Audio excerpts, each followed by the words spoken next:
Good morning, everybody. I'm Ed Parcaut, Real Estate Jerky Daily. Yeah, about 23 minutes later than normal. Thursday is our Rotary Day, and today was our Christmas party, or was supposed to be our Christmas party, but it was a different meeting. We had it connected with the Kiwanis, which is really good, but it was just not like our normal. And I'll just shut up right there before I get in trouble. All right, let's get on to the news. But before I went to the Rotary, I was really happy to see that the CPI number came in really tame, and that and I'll get into all this and break it down, but it is actually doing pretty well. The Dow's up 360 some points because it keeps fluctuating. Rates are improved by almost 20 basis points, and the 10-year sitting at 4.12. And I talked about this yesterday. Stop worrying about all these things I talk about.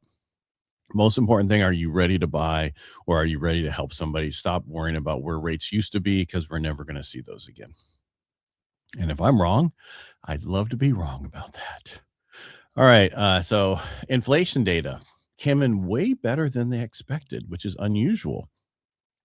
So the headline rose only 0.2 over the last 2 months, or about 1% per month. I mean, 0.1% per month.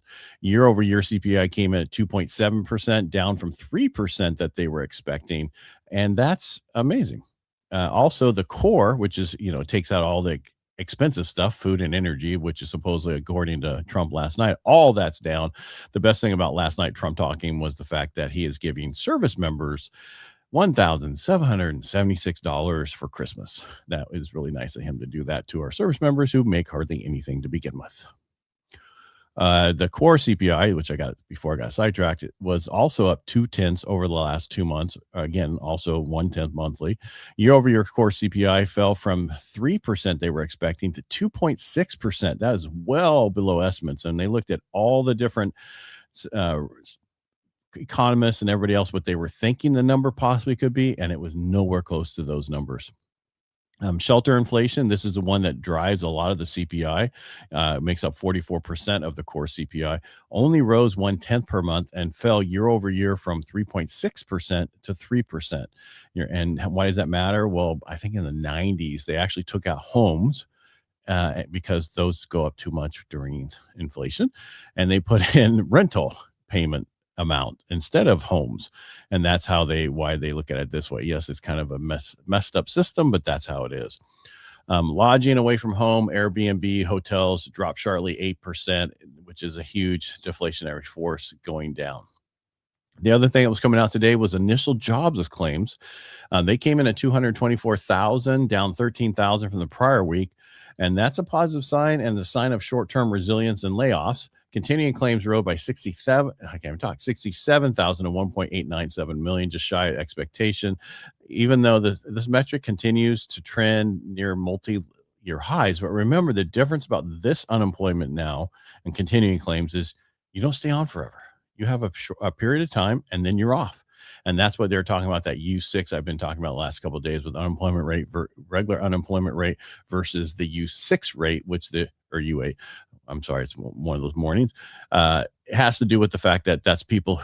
The regular unemployment is people actively searching. The other one is people who was searching, not really searching anymore, and they're no longer on the rolls. And that is about 8.7%. So that has been going up and up. What else did we have today? That's really, that's it. That's the big news. And that is huge news. The fact that we keep seeing inflation coming in lower and coming in lower. What does that mean? And having unemployment keep getting more. We're not having 2008 unemployment, but we're having more unemployment than we're used to. And we're not having the pandemic where they kicked everybody off and told you to stay home. But it is significant compared to what we're used to. The rates love unemployment. They hate full employment, but they also like no inflation. So if you can have full employment and no inflation, we potentially could have lower rates. But the best way to have more lower rates is to have more people buying the bonds, the mortgage-backed securities. If they made that tax deductible for everybody, where you didn't pay taxes on the mortgage-backed securities if we bought them and invested in them like other countries buy our bonds, that would be the best thing, because more people would do it and we'd have more people buying it, and that would help buy the rates down. And that's just my little soapbox for the day. That's really, I mean, I don't want to go on and on and on because there's not much more to go on about, but really just focus on if you're really ready to buy, rates are very decent right now. Not super low. I mean, for some people, if you bought a house in the last year and your rates in the sevens or very high sixes, you could refinance right now and save some hundreds of dollars depending on your loan amount, and then you should do it. And especially if you don't do it with points. Did you just hear what I said? Stop listening to these people out there, because I had somebody call me yesterday who found me through Google, and they were talking to somebody who had told them, "Hey, we reached out to you a year or so ago about this," and they'd never spoken to the person, but they didn't remember what they did or did not.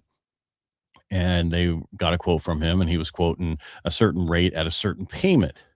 The problem was when I looked at that same, and he didn't put the new loan amount on their numbers that they shared. The problem with that is my 5 and a quarter payment was almost $60 cheaper than his 5 and a quarter payment. So that's telling me he's adding on a lot of costs onto that loan without seeing a APR, without seeing anything else. If that loan amount is not, that's the thing about our industry with loans and finance. Numbers don't lie, people do. So he was telling them a story to get them in, and then go back and, oh, by the way, I'm adding on, $12,000 to $15,000 worth of costs. Don't do those refinances. There's no reason to. Do one that is very least amount of cost, gets the most benefit to you, and then do it again in a year. If you do it the way we do it, and a lot of other companies who do it through UW and other places, they do it very inexpensively, and that's how you should do it. All right. I'll get off my soapbox. All right. That's all I have for today. I will be back tomorrow. And then tomorrow will be the last show for probably the holidays. I might jump in here, some major news happened, but tomorrow will be, because next week is Christmas week, and I usually don't do this stuff. I don't have any podcasts or anything else that week, so I'm actually going to get off the video, and everybody's like, "Yes, it's about time. We're tired of you on here all the time, every day." Well, someone's got to be here, right? All right, make it a great day. If you don't hear from me, you'll hear from me tomorrow. But if you don't listen to us tomorrow, have Merry Christmas, Happy Hanukkah, Kwanzaa, whatever you celebrate. I hope you have happy holidays. And again, everybody make it a great day. And I will talk to some of you tomorrow.